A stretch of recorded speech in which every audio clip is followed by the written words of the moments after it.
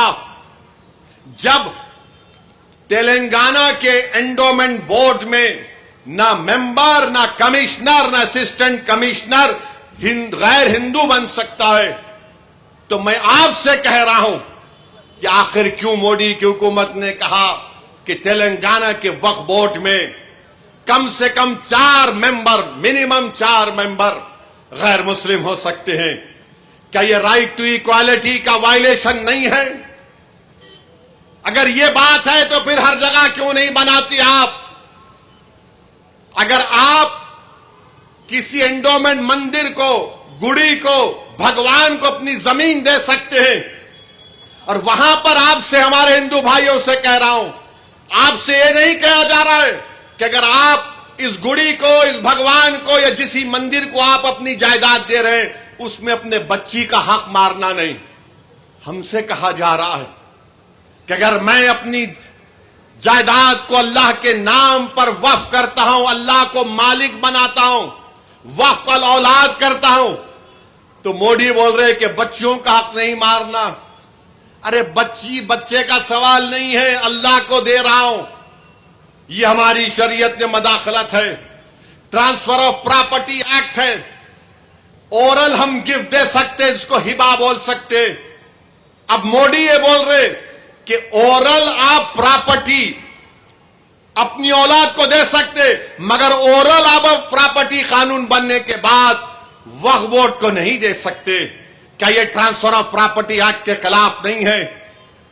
یہ ہمارے ہندو بھائیوں کو سمجھنا چاہیے، ہمارے ہندو بہنوں کو سمجھنا چاہیے، جو یہ سمجھ رہے ہیں کہ نہیں نہیں مسلمان ایسا نہیں ہے۔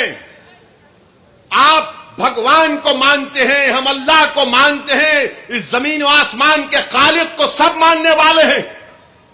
اگر ہم ہمارے زمین و آسمان کے خالق کو کہہ رہے ہیں کہ اللہ کے نام پہ ہم دے رہے ہیں، تو پھر 2 قانون کیسے ہوں گے؟ یہ بات آپ کو سمجھنا چاہیے۔ تیسری بات کہا گیا کہ اگر کوئی مسلمان ہے تو اس کو بتانا پڑے گا کہ وہ مسلمان ہے۔ یعنی کس کو بتائیں ہم؟ کل جا کر کوئی بی جے پی کا آدمی نظام آباد میں بولے گا نہیں نہیں الیاس صاحب تم یہ ملگی وقف نہیں کر سکتے، تو مسلمان ہی نہیں ہے۔ یعنی 5 سال تک نہیں دے سکتے۔ اچھا 5 سال کا سرٹیفکیٹ کون دیں گے؟ امت شاہ دیں گے؟ بتاؤ کون دے گا سرٹیفکیٹ ہم کو 5 سال کا؟ کلکٹر صاحب دیں گے، ایس پی صاحب دیں گے۔ ارے جو کلمہ پڑھ لیا انہیں مسلمان ہو گیا۔ جب ہندو دھرم کو ماننے والا مان جاتا ہے، ہندو ہو جاتا ہے، تو مسلم دھرم کو ماننے والے کو یہ ٹیسٹ کیوں؟ یہ ٹیسٹ کیوں بتاؤ آپ؟ آخر کیا ہو رہا ہے؟ نہیں 5 سال تک نہیں دے سکتے۔ میری ایک RSS کے وابستہ کئی تنظیمیں پارلیمنٹ کو آئے تھے، مجھ سے بولے کہ آپ خواہ مخالفت کر رہے۔ میں نے کہا یہ بات بتائیے، اگر کوئی مسلمان چاہے ہندو دھرم کو پراپرٹی اپنی دے سکتا، تو بولے ہاں دے سکتا۔ میرا پھر میں اپنے اللہ کے نام پہ کیوں نہیں دے سکتا ہوں؟